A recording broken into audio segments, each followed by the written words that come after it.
Hi, this is Eric Martin, Board Game Geek, and today we're going to talk about Desperados of Dice Town. And that's the extent of my Western accent. I'm not going any farther with that.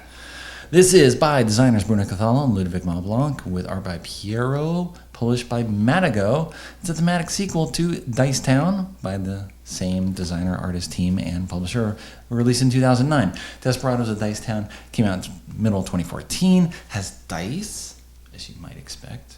Dice Town, Desperados of Dice Town. But aside from the Western theme and the dice, the games play very differently. So let's give an overview first and take it from there.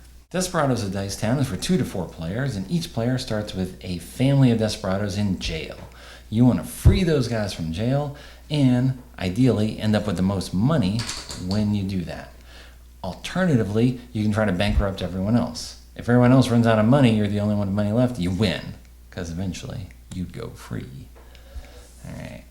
How do you free these guys from jail? Well, they have numbers at the top, right, going from 2 all the way up to 6, and you have to roll the symbols that are shown on these desperados along with an action dice. So there's 5 different symbols.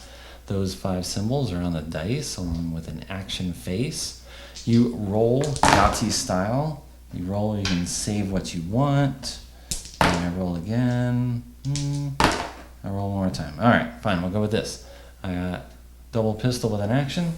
So this guy, I click him 1 space from 6 to 5. If I had multiple actions, I could rotate this one twice, or this one twice, or I could do each of them once. Every time I roll that action symbol with this, you click him down, click him down, click him down on the keys, he goes free.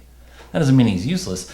In the future, anytime I have the action symbol with this, anyone else who doesn't have this particular Desperado free has to pay $6, $12, or $18, depending on the number of action symbols I pair with it, to the bank.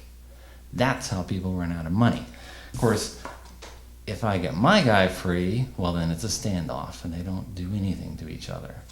So you're trying to race to get your people free as quickly as possible. Ideally, rolling action symbols. But there's only one of 6. How are you going to do that, man? I think that was Western accent coming out again. Well, there's other things you can do with the dice. If you roll a 3 of a kind, okay, what you can do instead is you draw 3 action cards and you keep 1 of them. If you have 4 of a kind, you draw 4 and keep 2.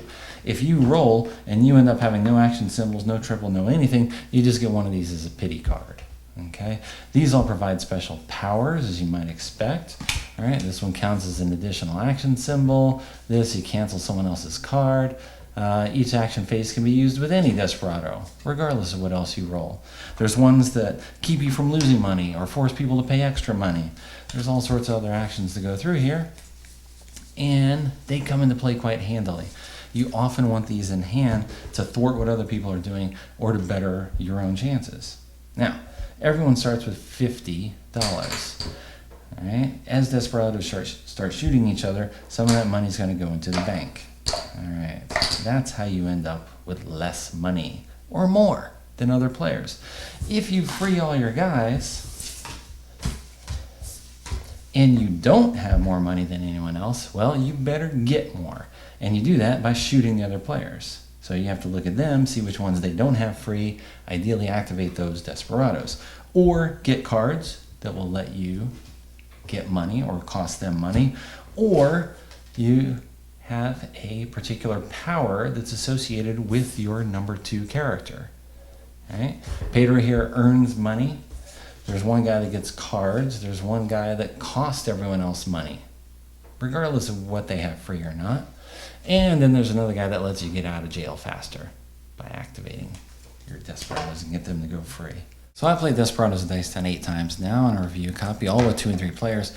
And the games are a little different because, of course, with 2 people, you only have one other person shooting at you. Bang, bang, shoot, shoot. As soon as you get someone free, you're just trying to hammer them and run them out of money. But there's never enough time to actually run out of money. I haven't had a game end yet with bankruptcy. So you're really just trying to get your guys free as quickly as possible and have the most money when you do. And of course, if you don't have the most money when you do, then you're just trying to hit them over and over again till either you do or unfortunately they get free first and they win. With 3 people, You got two people to shoot at and two people shooting at you. So of course there's a lot more money flowing out into the bank, and you actually get bankruptcies. Oh, you're out of the game. Sorry. There's a lot of luck with the dice, as you might expect. Only one of the 6 faces is the action symbol. So of course there's a lot of cursing, trying to get the actions and get them out there. But you don't necessarily have to shoot for just the actions. You got all those cards as well, and the cards can be extremely valuable, all right? By doubling the losses for someone else, by just randomly, you'll get to rotate some guys. Oh, 3 guys, I get to move in one space. When you can magically free people, suddenly in the middle of a turn, and now you're hitting people for money when before they thought you were just getting someone free. It's a very fast playing game. You just roll the dice a lot and just see what happens. Possibly with a very bad Western accent.